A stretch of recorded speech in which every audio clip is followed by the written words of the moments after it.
Hello everyone, this is Shivam Singh Rajawat and you are watching me on PCS Mentor। आज के इस video session में हम अपने इस वीडियो में एग्रीकल्चर के जनरली क्वेश्चंस जो हैं वो डिस्कस करने जा रहे हैं।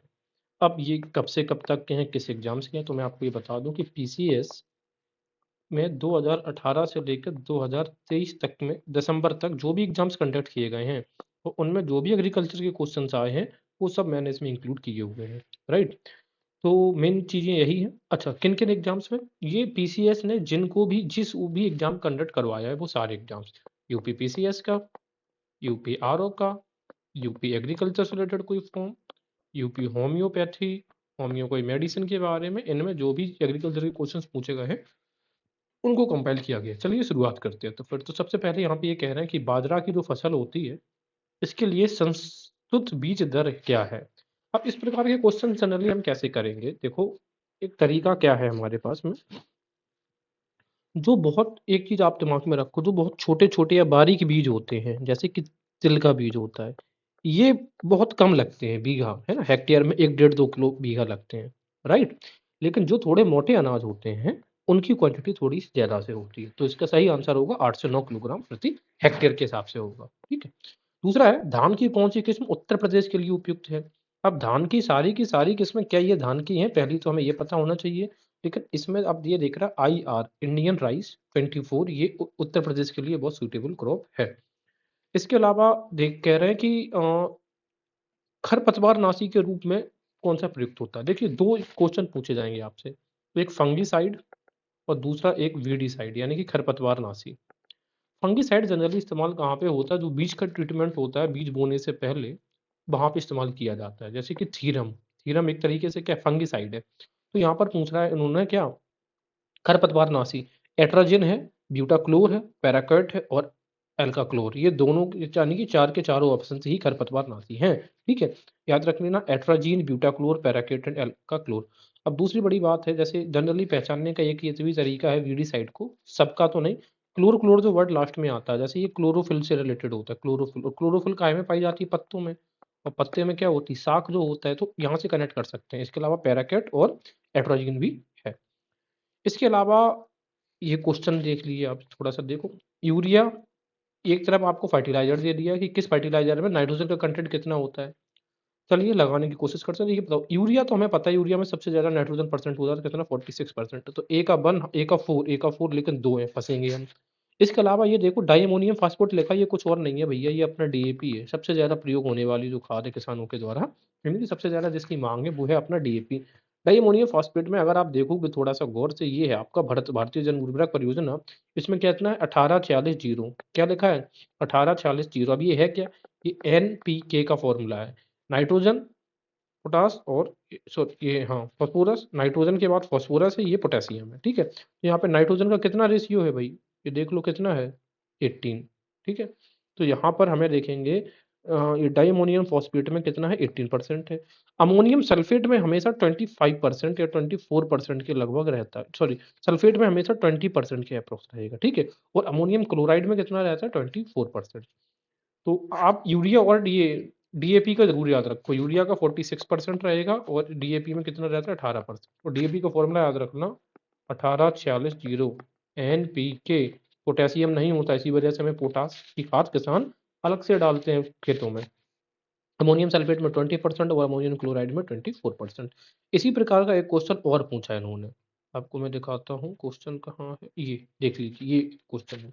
यूरिया में वही 46% रहेगा, डीएपी में इस बार इन्होंने डीएपी लिख के दे दिया 18% रहेगा, अमोनियम सल्फेट में भी 20% पढ़कर आए हैं, और यहाँ पर दे दिया कि कैल्शियम अमोनियम नाइट्रेट में भी नाइट्रोजन तो रहेगा ही, 25% रहेगा, राइट? क्वेश्चन ये है इनका दूसरा, कि क्रॉप है और डिसीज को मैच करने के लिए दिया है इन्होंने। पैडी का विल्ट डिजीज होता है? पैडी में बिल्कुल होता है। मेज का सफेदा डिसीज, हाँ होता है, बिल्कुल नहीं होता है, ये भी नहीं होता है। विल्ट डिसीज जो होता है ये कहाँ पे? आलू में होगा।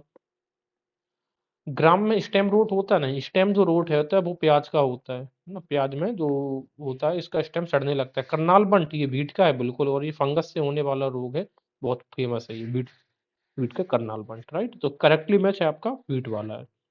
ये हो चुका है, हाँ। विच of the following is the phosphate soluble bacteria? कह रहे हैं कि फॉस्फेट सॉल्युबल बैक्टीरिया कौन सा है? देखो अजोला और एस्टोबैक्टर जो है ये नाइट्रोजन सॉल्यूबल है, नाइट्रोजन सॉल्यूबल है। राइजोबियम भी नाइट्रोजन सॉल्यूबल है और सीडोमोनास भी नाइट्रोजन सॉल्यूबल है, यानी कि जो चार के चारों है नाइट्रोजन सॉल्यूबल है। लेकिन इनमें से क्या है कि फॉस्फेट्स को सॉल्यूबल और कौन करता है?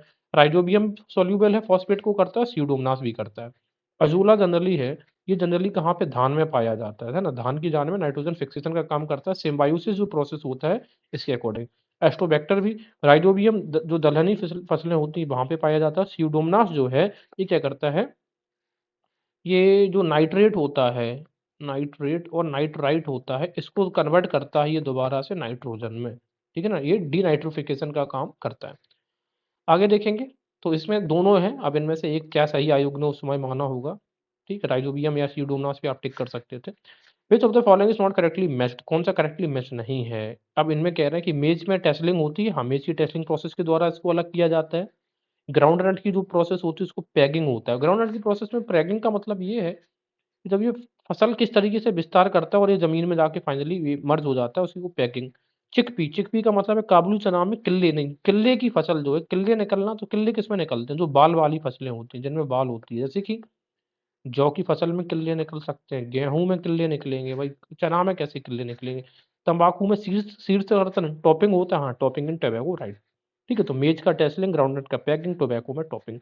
पूसा सीडलेस ऐसे वैरायटी ऑफ, ये कह रहे हैं कि पूसा जो सीडलेस है यानी कि बिना बीज का, ये किसकी वैरायटी है? अंगूर की वैरायटी होती है, ग्रेप की। Recommended seed for red for pearl millet, ये फिर से वही क्वेश्चन उन्होंने पूछ दिया, आई थिंक दोबारा रिपीट हो रहा है, हाँ राइट। ठीक है, वही है 809 किलोग्राम प्रति हेक्टेयर। फिर से ये हो चुका है आपका। हाँ ये देख लेते हैं कौन कौन सा डिसीज इसमें लगता है। कह रहा है कि खट्टे नासार यानी कि सिट्रस क्रैकर है ना, ये कैंकर रोग है। ये कहाँ पे, ये बैक्टीरिया की वजह से लगता है, सिट्रस क्रैकर, ठीक है। Red rot disease of sugar cane, ये फंगस की वजह से लगता है, राइट। और कृष्णकांत डिसीज ऑफ पोटैटो, कृष्णकांत का, कृष्ण का मतलब क्या होता है? काला। आलू में कभी कभार जो देखते हैं हम धब्बे पड़ने लगते हैं, किसकी वजह से? डिफिशियंसी ऑफ ऑक्सीजन, यानी कि उसमें सड़न पैदा हो गई है, क्यों? क्योंकि उसमें ऑक्सीजन की कमी हो रही है। और साहू डिसीज ऑफ व्हीट, तो याद रखना गेहूं में कौन सा रोग है? गेहूं साहू, कौन सा रोग है? साहू। और ये आपका रहेगा इंसेक्ट की वजह से होता है, तो गेहूं में कौन सा रोग होता है? साहू रोग है, व्हीट। आगे देखेंगे, दिया उन्होंने ऑप्शंस कि this soil is developed in areas with high temperature and heavy rainfall, यह मिट्टी उच्च तापमान एवं भारी वर्षा वाले क्षेत्रों में विकसित होती है। भारी वर्षा वाले क्षेत्र कहाँ कहाँ पे इंडिया में? देखते हैं कौन सी मिट्टी के बारे में बात कर रहा है, लेटराइट सॉइल, ठीक है। तो लेटराइट जनरली कहाँ पे हमें केरला के रीजन में देखने को मिलती है। इस मिट्टी में लो ऑक्साइड एवं एल्यूमिनियम की कमी पाई जाती है। वो कह रहे हैं कि अरे भाई ये कमी नहीं पाई जाती है, लेटराइट जो सॉइल होती है इसमें आयरन ऑक्साइड और एल्यूमिनियम की अधिकता पाई जाती है, इसी वजह से ये लेटराइट का गुण ही हासिल करता है, इसी वजह से इसका जो कलर होता है हल्का सा रेड और येलो हमें दिखता है। समझ में आया? तो ये रिच होती है आयरन ऑक्साइड और एल्यूमिनियम में, मैंने सॉइल से मैं इस चीज को कवर किया, तो पहला स्टेटमेंट सही है, दूसरा गलत है। देखते हैं, भारत the input subsidies in India such as on fertilizers fall under indirect farm subsidies, बिल्कुल बात सही है, ये इनडायरेक्ट फार्म सब्सिडीज होती है। कैसे, जरा समझते हैं। मान लेते हैं कि ये किसान है, ये इंडस्ट्री है ना, और ये है सरकार। तो ये बताइए, जो हम किसानों को जो यूरिया मान लेते हैं तो 300, लगभग 370 रुपए के लगभग मिल रही है, सरकार क्या किसानों को खाते में पैसा डाल रही है? इसके लिए नहीं, सरकार क्या करती है, इंडस्ट्रीज वालों को, उद्योग वालों को ही पहले से सब्सिडी दे देती है। इस वजह से किसानों को इसका दाम पड़ता है 370 रुपए। यही बात डीएपी के साथ में है। तो जो भी फर्टिलाइजर मिलता है चूंकि वो इंडस्ट्रीज को मिल जाता है डायरेक्ट, तो किसानों के लिए तो इनडायरेक्ट फर्टिलाइजर हुआ। पहला स्टेटमेंट सही है। Reduction in power and irrigation bills offer to farmers for under direct form subsidy, बिल्कुल बात सही है। जो भी कृषि पर या फिर इरिगेशन बिल सरकार डायरेक्ट माफ कर देती है ना किसानों को, तो जो डायरेक्ट फार्म सब्सिडी सेकंड सही है। वो कह रहे हैं कि डब्ल्यूटीओ डायरेक्ट फार्म सब्सिडीज को अलाउ करता है और इनडायरेक्ट सब्सिडीज को मना करता है, बिल्कुल गलत है भाई। डायरेक्ट फार्म सब्सिडीज को कैसे वो अलाउ कर सकता है? ठीक है। दूसरा, जो भी सब्सिडीज सरकार के द्वारा दी जाती हैं वो सब इनडायरेक्ट सब्सिडीज है, बिल्कुल नहीं। अभी भाई ये वाला स्टेटमेंट देखो ना, अगर ये सही है तो फिर ये गलत है, और अगर ये सही है तो फिर ये गलत है, तो दूसरा सही है तो चौथा गलत है, तो 1 and 2 आर ट्रू। सारी की सारी सब्सिडीज इनडायरेक्ट सब्सिडीज नहीं हो सकती हैं, डायरेक्ट भी रहेंगी और इनडायरेक्ट सब्सिडीज भी मिलती हैं। काशी लालिमा is the variety of which of the following crops, तो ये है काशी लालिमा भी बहुत फेमस वेराइटी भिंडी की। एग्जाम्पल ऑफ हर्बीसाइड, हर्बीसाइड का मतलब है हर्बीसाइड या वीडीसाइड, यानी कि शाखा नाशक या खरपतवार नाशक, एक ही बात है। सोडियम क्लोरेट, मैंने बताया था क्लोरेट को पहचानने की कोशिश करो, जैसे क्लोरो आ जाए तो मान लो वीडीसाइड है। पूछ रहे हैं यहाँ पे, नस्ल पूछ ले रहे हैं ये किसानों से बफलो भदावरी, बिल्कुल बात सही है। भदावरी जो है ये इटावा है उत्तर प्रदेश में, भिंड डिस्ट्रिक्ट है, ये मुरैना, वहाँ पे आपको भदावरी गाय भैंस मिलेगी। काऊ सिंधी होती है, देवनी भी होती है, थारपाकर होती है, इस प्रकार की वेराइटीज है किसकी, काऊ की। गोट जमुनापारी, हाँ इंडिया में सबसे अधिक दूध देने वाली ये गोट है जमुनापारी। अब ये बता, देखो थारपाकर क्या है, काऊ की वैरायटी है ना कि सीप की, ठीक है। तो काऊ तो थारपाकर और ये देसी नस्ल में आता है। देसी में जैसे थारपाकर आता है, गंगा तीरी भी आता है, गंगा तीरी। इसके अलावा आपका आ जाएगा गिर, ठीक है ना। तो ये जो सब गाय हैं ये आपका देसी वेराइटीज है। सुल्ताना, गुलाबी और काली चंपा, ये तीन वेराइटीज दे दी है कि गुलाबी, काली चंपा, सुल्ताना, ये वेराइटीज होती हैं ग्रेप्स की यानी कि अंगूर की। विच of the following is concern with the soil, soil से किस क्या संबंधित है, एडेफिक। बायोटिक तो हम जानते हैं जैविक अजैविक। क्लाइमेटिक टोपोग्राफी होता है, पर्वत पठारों से संबंधित होता है। क्लाइमेटिक जो होता है मौसम से, तो बचा क्या है, एडेफिक। हालांकि इस सॉइल से बायोटिक, अब जो सॉइल है ना यहाँ पर अगर एबायोटिक होता तो सॉइल एक एबायोटिक कंपोनेंट है ना कि बायोटिक कंपोनेंट है। ये कह रहे हैं कि नाइजर जो क्रॉप होता है एक ऑयल सीड क्रॉप है। पहली चीज तो यही रख लो कि ये किस प्रकार का ऑयल सीड क्रॉप है। इसमें कितना कंटेंट होता है ऑयल का, तो ये होता है 27 से 36%। अब इस प्रकार के क्वेश्चन एग्जाम में सॉल्व करना आसान नहीं है। हालांकि जब चूंकि एक बार आ गया तो उम्मीद करते हैं कि दोबारा भी आ जाए हमारे एग्जाम में। देखते हैं इसके बारे में कुछ। इस सितंबर से अक्टूबर के माह में इसकी बोया जाता है। और जनरली जब लेट रेनी सीजन होता है यानी कि बरसात के मौसम के अंत में, सितंबर अक्टूबर का महीना, और आइडियल इन रेनफेड एरियाज, जिन एरियाज में जनरली सूखा पड़ता है उसके लिए ये क्रॉप बहुत अच्छा होता है, नाइजर क्रॉप। और वैसे भी हमें पता है नाइजर का, हाँ ये अफ्रीकन नेम, और अफ्रीका में वैसे भी सूखा पड़ता है, तो सीधी सी बात है सूखे के एरियाज के लिए अच्छा है। अब यहाँ पर कह रहे हैं कि ये एक तरफ फसल दे रही है, एक तरफ प्रजातियां, मिलान करना है या कौन सा सही नहीं है। सरसों की वरुणा है, बिल्कुल बात सही है। सरसों की वरुणा वैरायटी है। पीताम्बरा भी सरसों की एक वैरायटी है, पीताम्बरा बहुत फेमस है, ठीक है, याद रखिएगा। मटर की सपना है, हाँ बिल्कुल सपना बहुत फेमस है, सपना मटर है। इसके अलावा मटर की एक अर्केल है ना, अर्केल सब्जी वाला मटर है। बहुत सारी वैरायटीज है। सूर्या, सूर्य अलसी की तो नहीं है ये, सूर्य अलसी की नहीं है। मूंगफली कौशल, हाँ तो मूंगफली की वैरायटी कौशल है। इसके अलावा आप देखेंगे तो ये चंदा भी एक वैरायटी है, ठीक है ना।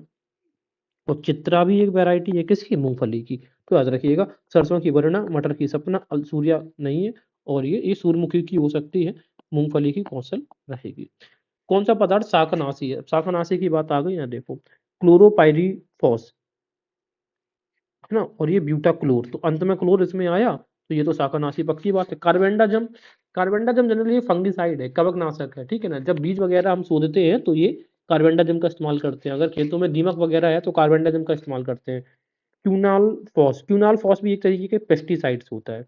और जो क्लोरोपाइरोक्स है ना ये पेस्ट होता है, ठीक है ना। क्लोरो पाइरीफॉस, पायरी से मतलब पायरिया वगैरह है ना, पेस्ट से रिलेटेड। और ब्यूटाक्लोर यहाँ पर हम देखेंगे फंगिसाइड है। आगे देखेंगे, ये हाँ ये क्वेश्चन बहुत इंपॉर्टेंट हो जाता है। क्या होता क्या है कि हमने सॉइल्स वाले चैप्टर में भी मैंने इसको हालांकि कवर किया है कि जो मिट्टी होती है इसकी, इसके कण के जो डायमीटर्स होते हैं उसके अनुसार इसका वर्गीकरण किया गया है। इसको हम कह सकते हैं classification on the basis of texture. तो अब इसमें क्रिम लगाने को पूछ दिया तो सबसे पहले आ जाएगा क्ले, फिर सिल्ट और फिर सैंड। क्ले जो होता है एकदम चिपचिपी मिट्टी होती है, इसका दाना अगर इतना होगा तो सिल्ट का इतना होगा, सैंड का इतना होगा, तो डायमीटर के हिसाब से रहेगा। ये सबसे ज्यादा स्टिकी होती है, ठीक है, यानी कि इसमें पानी सबसे ज्यादा इसके पास रहेगा। अच्छा दूसरा क्वेश्चन ये भी याद रख लेना आप, ये एग्जाम में एक बार और आगे क्वेश्चन देखेंगे कि जितना इसका छोटा पार्टिकल होगा उतना इसके पास वाटर रिटेंशन कैपेसिटी हाई होगी। इनवर्स रिलेशन है, जितना छोटा पार्टिकल उतना वाटर रिटेंशन कैपेसिटी हाई, जितना बड़ा पार्टिकल उतना वाटर रिटेंशन कैपेसिटी लो रहेगा। तो इसी वजह से मैंने देखा सैंड का सबसे लोएस्ट कैपेसिटी होता है वाटर रिटेंशन का, ठीक है, तो इनवर्स रिलेशन है। अगर क्रीम से लगाने के बाद तो क्ले, सिल्ट एंड सैंड। देखो क्ले का जो डायमीटर साइज होता है वो 0.002 mm से कम होना चाहिए। सिल्ट जो होता है 0.002 mm से लेकर 0.05 mm तक। फिर 0.05 mm के बाद जो भी होगा उसको हम सैंड बोलेंगे। तो ये आपको याद होना चाहिए हर एक चीज जो भी अभी मैंने बताई इनके बारे में। इसी से मिलता जुलता एक क्वेश्चन ये पूछ लिया उन्होंने, देख लो। मिट्टी की प्रजातियों में से मृत्तिका यानी कि क्ले अधिकतम जल धारण करती है, बिल्कुल बात सही है करती है। मृत्तिका में रद्रांश बड़े आकार के पाए जाते हैं। अब ये बताओ, अभी मैंने क्या बताया था, क्ले में सबसे छोटे पाए जाते हैं, ठीक है ना, छोटे और महीन पाए जाते हैं। इसी वजह से जितने फाइन पार्टिकल्स होंगे उतना ही वो वाटर रिटेंशन कैपेसिटी उसकी हाई होगी। तो पहला स्टेटमेंट सही है, दूसरा स्टेटमेंट गलत है। मैं हमेशा कह रहा हूँ जितने छोटा सा पार्टिकल होगा उतना ज्यादा वो वाटर हेल्ड करेगा। तो जितना बड़ा पार्टिकल होगा उतना पानी की सोखने की क्षमता उसकी कम होगी। ठीक है, तो देखो सेम सेम क्वेश्चन पर कई बार रिपीट हो रहे हैं, बस थोड़ा कॉन्सेप्ट और हमें इंक्रीज करने की जरूरत होती है। देख लो यही क्वेश्चन पूछ लिया, which one of the following particles has less than 0.002 mm diameter. भी बताया था क्ले का कितना होता है 0.002 mm, देख लो बताया था कि क्ले का कितना है 0.002 mm, एम नहीं है mm है, एक और mm ऐड कर लेना।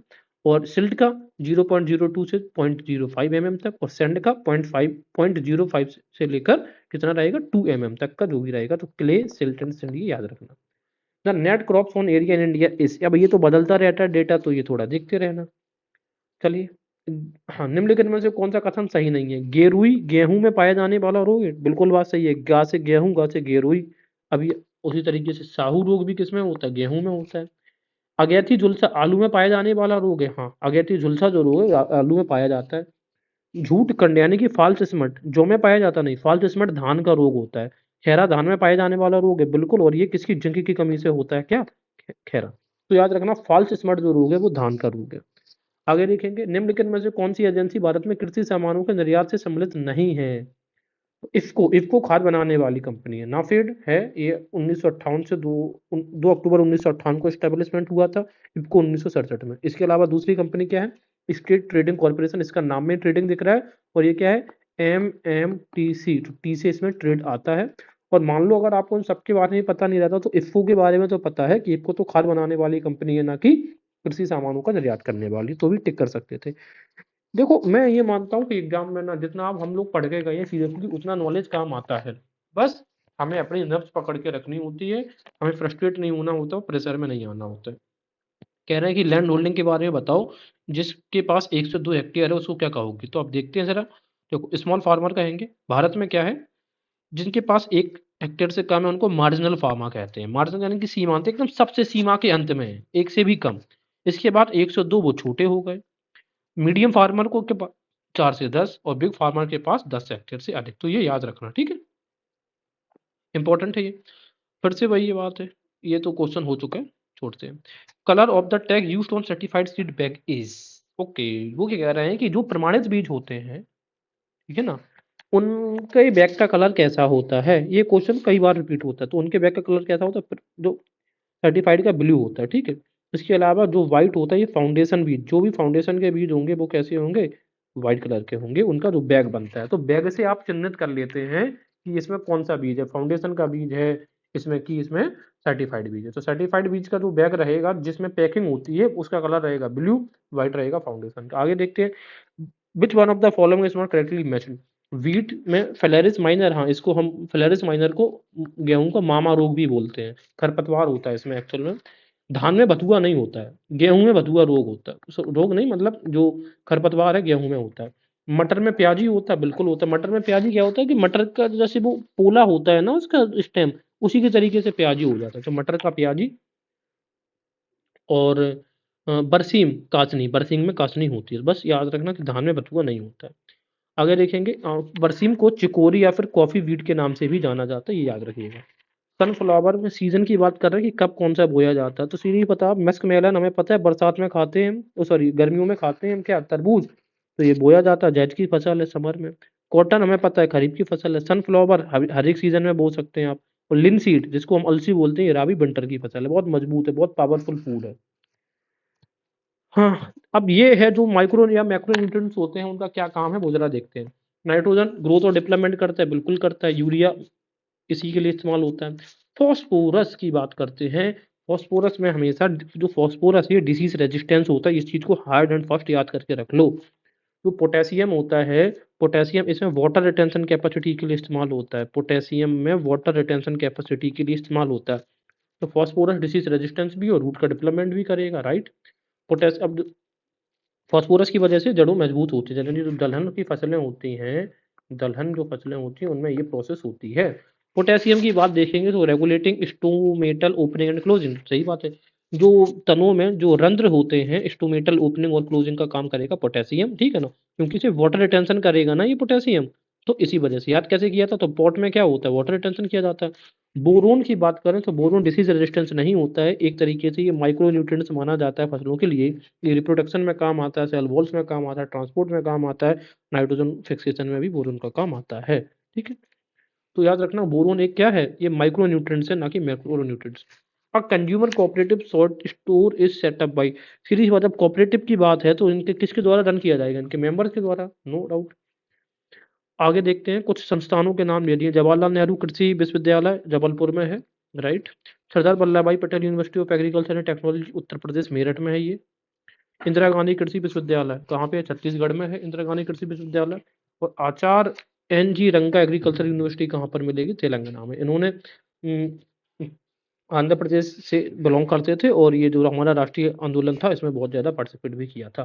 तो इंदिरा गांधी जो कृषि विश्वविद्यालय हमें लगेगा तो राजस्थान में, क्योंकि इंदिरा गांधी कैनाल भी राजस्थान में, बट एक्चुअल में लोकेट करता है कहाँ पे, छत्तीसगढ़ में।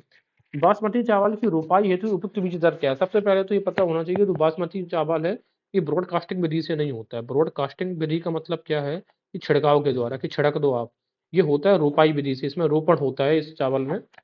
और जनरली इसमें अगर हम बात करें कि पर हेक्टेयर कितना बीज इसमें होता है, तो ये 20 से 30 किलोग्राम पर हेक्टेयर बीज लगता है। तो बासे बासमती और बासे 20 से 30 किलोग्राम पर हेक्टेयर बीज।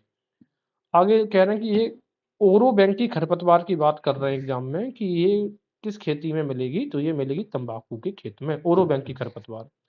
इसके अलावा जीबी पंत यूनिवर्सिटी, भारत में प्रथम कृषि विश्वविद्यालय की स्थापना कब हुई, इसकी बात चर्चा कर रहे हैं, तो ये हुई थी 1970 में और नाम था जीबी पंत, यानी कि गोविंद वल्लभ पंत यूनिवर्सिटी। 1970 में 17 नवंबर को उत्तर उत्तर इनिशियली इसका जो नाम था वो था उत्तर प्रदेश एग्रीकल्चर यूनिवर्सिटी, यूपीएयू पंतनगर। इसका इनॉग्रेशन किया था जवाहरलाल नेहरू जी ने, उस समय ये भारत के प्रधानमंत्री थे। अब ये सोचो जवाहरलाल नेहरू की डेथ तो 1966 में हो गई, अरे भाई जब ये बनी थी ना, ये इसका इनॉग्रेशन किया था। जीबी पंत यूनिवर्सिटी बाद में इसका नाम रखा गया जीबी पंत यूनिवर्सिटी, 1970 में इसका नामकरण चेंज कर दिया गया, right. Okay, where is Indian agriculture statistical research institute located, ये सबको पता है, न्यू दिल्ली में। नाफेड, नाफेड को की स्थापना 2 अक्टूबर 1958 को हुई थी, बिल्कुल बात सही है कि जब भी 2 अक्टूबर की बात आए तो वो सारी इंस्टीट्यूट्स इंपॉर्टेंट हो जाते हैं। दूसरा है, NAFED was set up with the objective to promote cooperative marketing of agriculture produce to benefit the farmer, सीधी सी बात है, यस दोनों स्टेटमेंट राइट है कि नाफेड की स्थापना किसानों को लाभ पहुंचाने के लिए कृषि उपज के सहकारी विपणन को बढ़ावा देने के उद्देश्य से की गई थी।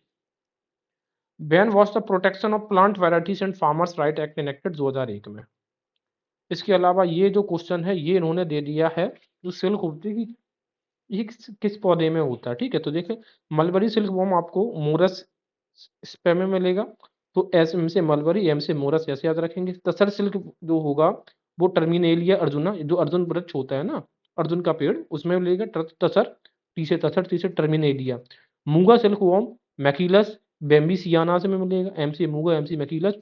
और जो एरी सिल्क वॉर्म है ये मिलता है जो कैस्टर प्लांट होता है, अरंडी का पेड़ होता है उसमें, इसकी का नाम है वैज्ञानिक नाम रिसीनस कम्युनिस, राइट। तो ये इनके नाम से मलबरी, मोरस, तसर, टर्मिनेलिया, टीटी, म्यूगा, मूगा, मैसिलस और एरिसिल्कवॉर्म रिसीनस कम्युनिस। आगे देखेंगे, अल्फांसो जो आम है ये महाराष्ट्र का फेमस है, फजाली जर्दालू बिहार के लिए में फेमस है, लक्ष्मण भोग गुजरात का, याद रखना। ये भी पूछ सकते हैं कि लक्ष्मण भोग की वैरायटी किसकी है, ये गुजरात का। और लंगड़ा आम उत्तर प्रदेश के वाराणसी के बहुत फेमस है, लंगड़ा वाराणसी।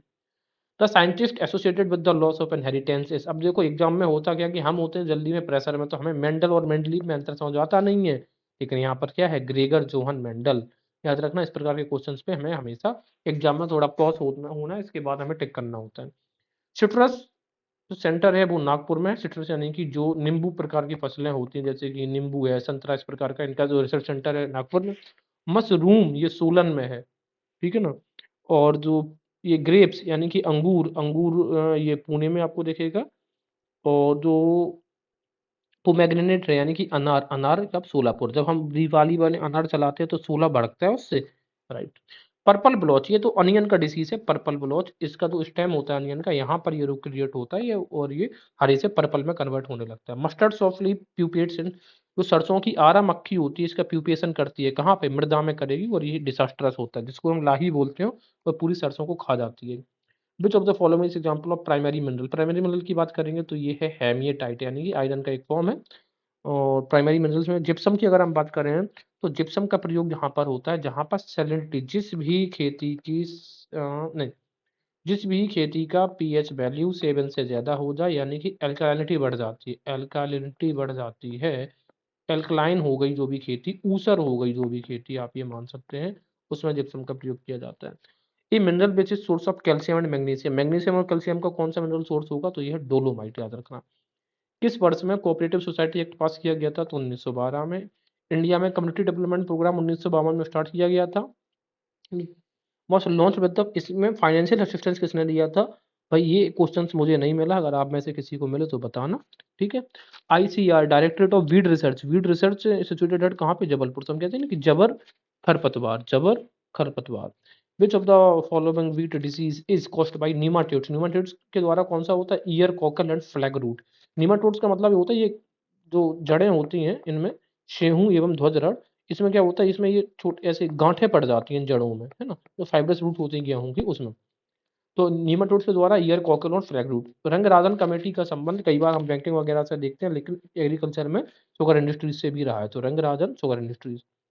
वीट की डिबलिंग विधि से अगर हम बोएंगे वीट को, तो 25 से 30 किलोग्राम पर हेक्टेयर पड़ेगा।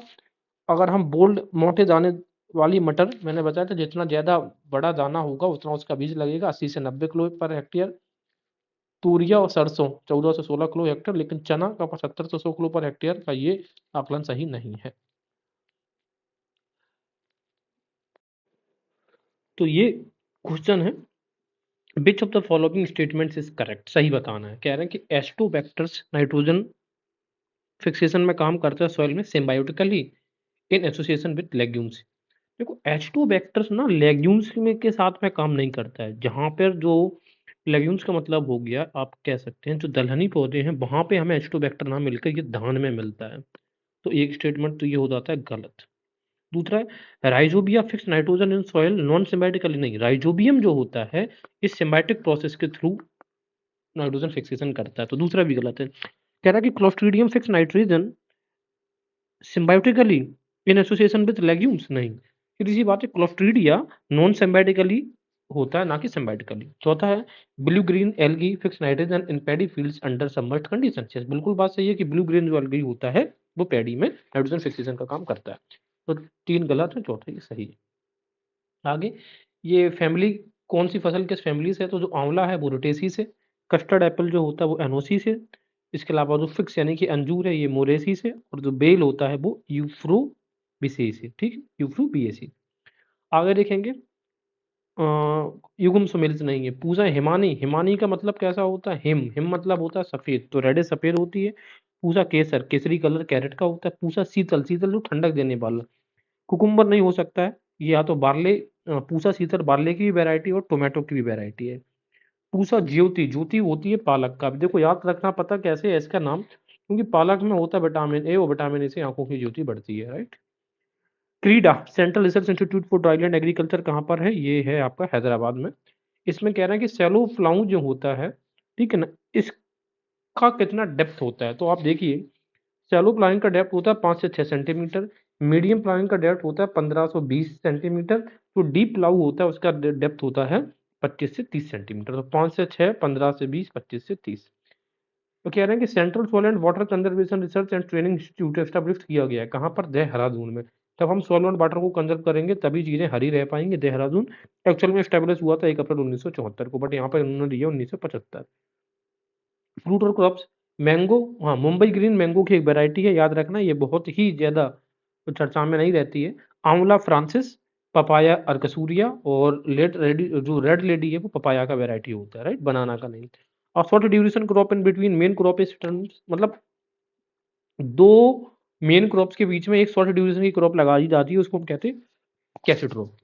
Leaf curl disease of cotton, cotton में जो लीफ कर्ल डिसीज होता है, ये ट्रांसमिटेड किया जाता है किसके द्वारा, व्हाइट फ्लाई के द्वारा, यानी कि सफेद मक्खी के द्वारा। आगे, ये जो स्टेजेस दे दिया है इन्होंने, consider the following events and arrange them in correct. जो बटरफ्लाई का एडल्ट का स्टेजेस होता है, तो सबसे पहले एग, फिर लार्वा या कैटरपिलर, फिर प्यूपा, फिर एडल्ट लेडीबग, इमागो या बटरफ्लाई, ये तीनों स्टेज एक ही है।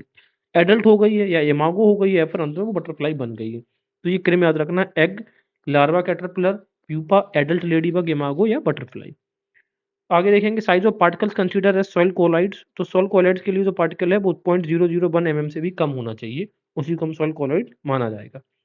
आम्रपाली किस-किस का मिक्सचर है? तो ये दशहरी और नीलम का मिक्सचर होता है। आम्रपाली मैंगो का एक वैरायटी है।